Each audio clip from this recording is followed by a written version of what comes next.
오늘도 하나님이 허락하신 귀한 생명의 삶을 살아가며 말씀의 자리에 함께하는 여러분에게 우리 주님의 평안이 함께 있기를 원합니다.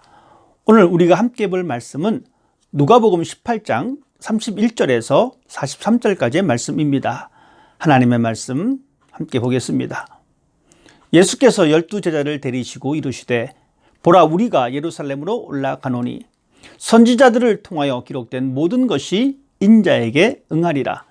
인자가 이방인들에게 넘겨져 희롱을 당하고 능욕을 당하고 침뱉음을 당하겠으며 그들은 채찍질하고 그를 죽일 것이나 그는 3일 만에 살아나리라 하시되, 제자들이 이것을 하나도 깨닫지 못하였으니 그 말씀이 감추었으므로 그들이 그 이르신 바를 알지 못하였더라.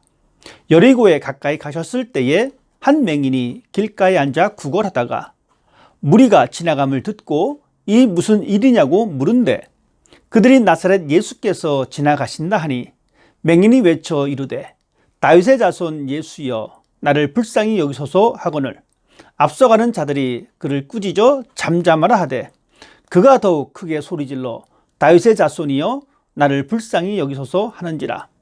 예수께서 머물러 서서 명하여 데려오라 하셨더니 그가 가까이 오매 물어 이르시되 내게 무엇을 하여 주기를 원하느냐? 이르되 주여, 보기를 원하나이다. 예수께서 그에게 이르시되 보라, 내 믿음이 너를 구원하였느니라 하시매 곧 보게 되어 하나님께 영광을 돌리며 예수를 따르니 백성이 다 이를 보고 하나님을 찬양하니라. 아멘. 오늘 우리가 읽은 말씀에는 두 가지 사건이 등장합니다. 먼저는 예수님께서 제자들에게 자신이 겪을 고난과 죽음과 다시 살아남을 말씀하고 있습니다. 그렇지만 제자들은 그 말의 의미를 깨닫지 못합니다. 제자들이 깨닫지 못했던 것은 바로 그 말씀이 감춰져 있기 때문입니다. 오늘 우리가 읽은 말씀 가운데에 예수님께서 순환에 관한 이야기는 세 번째입니다. 예수님은 당신이 받아야 할 순환에 관해서 이미 이야기를 했습니다.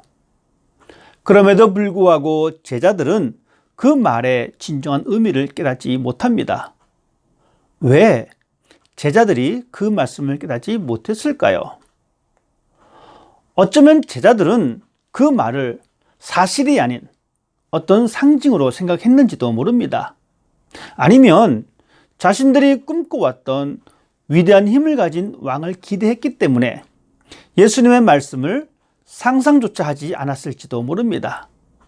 나약한 메시아가 아닌 정치적인 해방자나 정복자인 메시아를 기대했기 때문에 그런 말들을 마음에 두지 않았을지도 모릅니다. 일반적으로 사람들은 자신이 보고 싶어하는 것만 보고 자신이 듣고 싶어하는 말만 듣습니다. 내가 기대했던 것이 나타나지 않으면 없다고 생각하고 나와 상관이 없다고 생각하면 듣지 않습니다. 이것이 연약한 우리의 모습입니다. 예수님께서 십자가에서 고통을 받으시고 죽으셨고 부활하셨지만 우리는 그 십자가의 사건을 내 것으로 받아들이지 않으면 예수님의 복음의 사역을 이해할 수가 없습니다. 하나의 사건으로만 생각할 뿐입니다.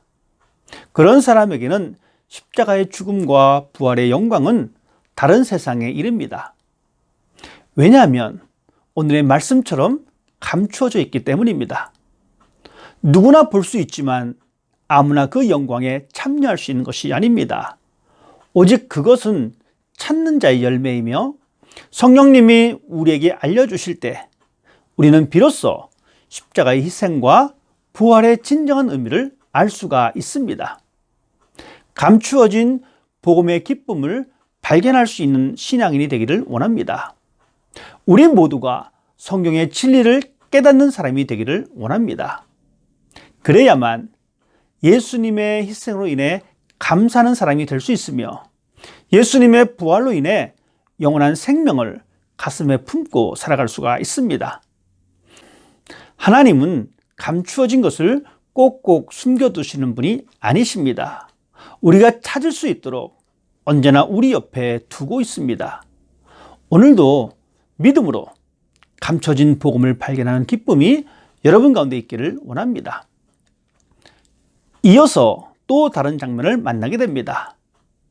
앞을 보지 못하며 구걸을 하고 있는 사람이 예수님에 대한 소식을 듣고 예수님에게 간청하는 모습입니다.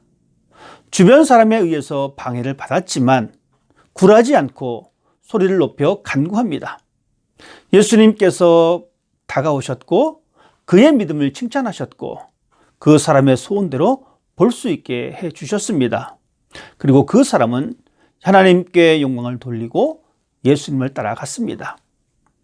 앞을 보지 못한다는 것은 시각에 의해 움직이는 것이 아니라 청각과 촉각에 의해서 활동할 수밖에 없습니다. 여러 가지 제한이 있는 불편한 상황입니다.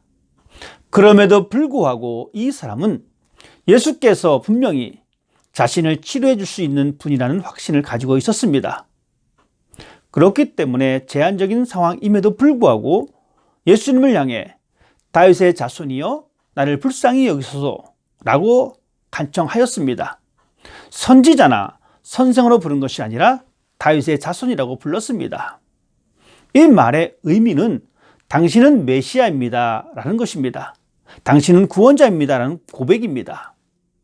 이 사람은 예수님을 메시아로 믿었습니다. 자신을 구원해 주실 분이 오직 예수라는 고백이 그의 간절한 소원에 응답을 이루게 된 것입니다. 이 사람은 평소에는 길가에서 지나가는 사람들을 향하여 소리를 내면서 자신을 도와달라고 외쳤던 사람입니다. 때로는 도움을 받기도 하며 거절을 당하기도 했을 것입니다. 어쩌면 거절당하는 것에 익숙한 삶을 살았을지도 모릅니다. 사람들의 수군거림에 마음에 상처가 있고 그래서 어쩌면 더 소극적인 삶을 살아왔을지도 모릅니다. 그러나 그의 귀는 열려 있었습니다. 예수가 수많은 환자들을 고쳐주었다는 소식을 들었고 예수가 바로 메시아라는 확신을 가지고 있었습니다. 이제 앞을 보지 못하고 날마다 구걸하는 이 사람에게도 희망이 생겼습니다. 내가 만약 메시아를 만난다면 분명히 볼 수 있게 된다는 확신을 가진 것입니다. 드디어 예수님이 그 지역에 오셨습니다. 사람들의 웅성거림이 평일과 다름을 이 사람은 느꼈습니다. 드디어 자신이 만나기를 꿈꿔왔던 예수님이 오신 것입니다. 그는 소리칩니다.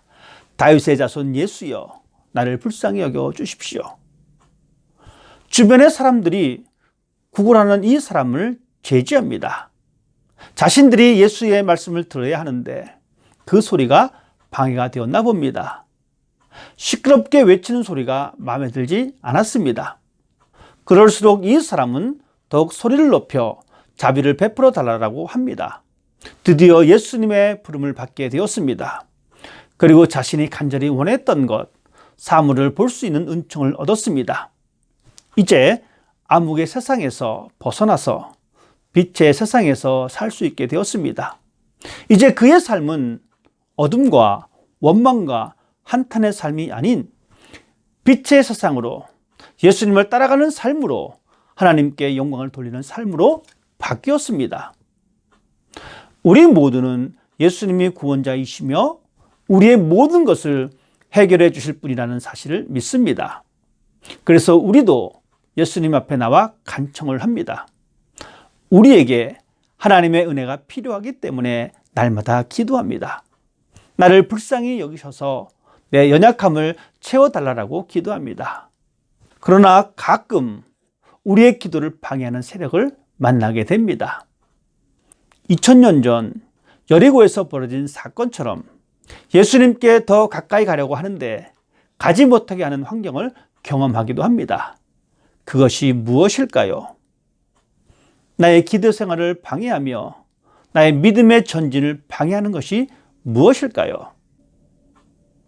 각자의 주어진 삶 속에서 다양한 것들이 우리의 신앙을 방해합니다. 사탄은 우리로 하여금 하나님께 간구하지 못하게 하고 자유를 얻지 못하게 방해하고 있습니다. 여전히 우리로 하여금 어둠 속에 살게 하려고 합니다. 밝은 빛을 볼 수 없게 방해하고 있습니다. 그것이 건강의 문제일 수도 있습니다. 그것이 재물의 문제일 수도 있습니다. 혹은 다른 사람들과의 관계의 문제일 수도 있습니다. 아니면 이미 스스로가 어둠의 상황에 안주하는 마음일 수도 있습니다. 그러나 그것이 어떤 것이든지 간에 중요한 것은 우리의 외침은 멈춰서는 안 됩니다. 우리의 믿음의 간구는 계속 진행되어야 합니다.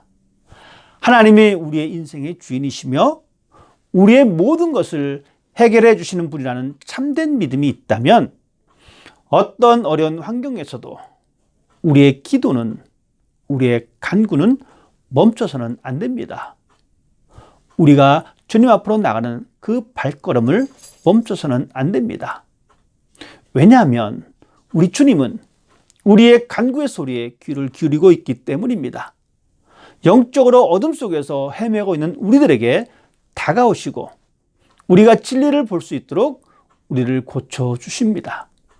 우리의 눈을 열어주시고 진리 안에서 자유함을 누릴 수 있도록 우리를 바꾸어 주십니다. 그리고 우리에게 이렇게 말씀하십니다. 내 믿음이 너를 구원하였다. 이런 주님의 음성을 듣는 하루가 되기를 주님 이름으로 축복합니다. 함께 기도하겠습니다. 오늘 우리의 삶을 허락하신 하나님 감사드립니다. 주님의 제자로 살아가는 동안 우리의 마음의 귀를 열어주셔서 주의 말씀을 들을 때마다 깨닫는 복이 있게 하시고 진리의 말씀을 따라 살아가는 은총을 내려주시옵소서. 우리의 모습은 빛을 볼 수 없는 어둠 속에 살아가는 사람처럼 연약합니다. 삶의 무게로 인해 빛을 찾는 삶을 살기 힘들 때도 있습니다.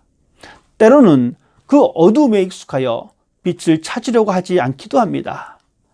그러나 여전히 저희를 사랑하시고 빛으로 다가오심을 감사합니다. 그 빛으로 우리의 마음속에 있는 어둠을 물리치게 하시고 내 안에 있는 생명의 빛으로 세상을 밝히는 복된 하루가 되기를 원하며 우리 주님 예수님의 이름으로 기도드립니다. 아멘.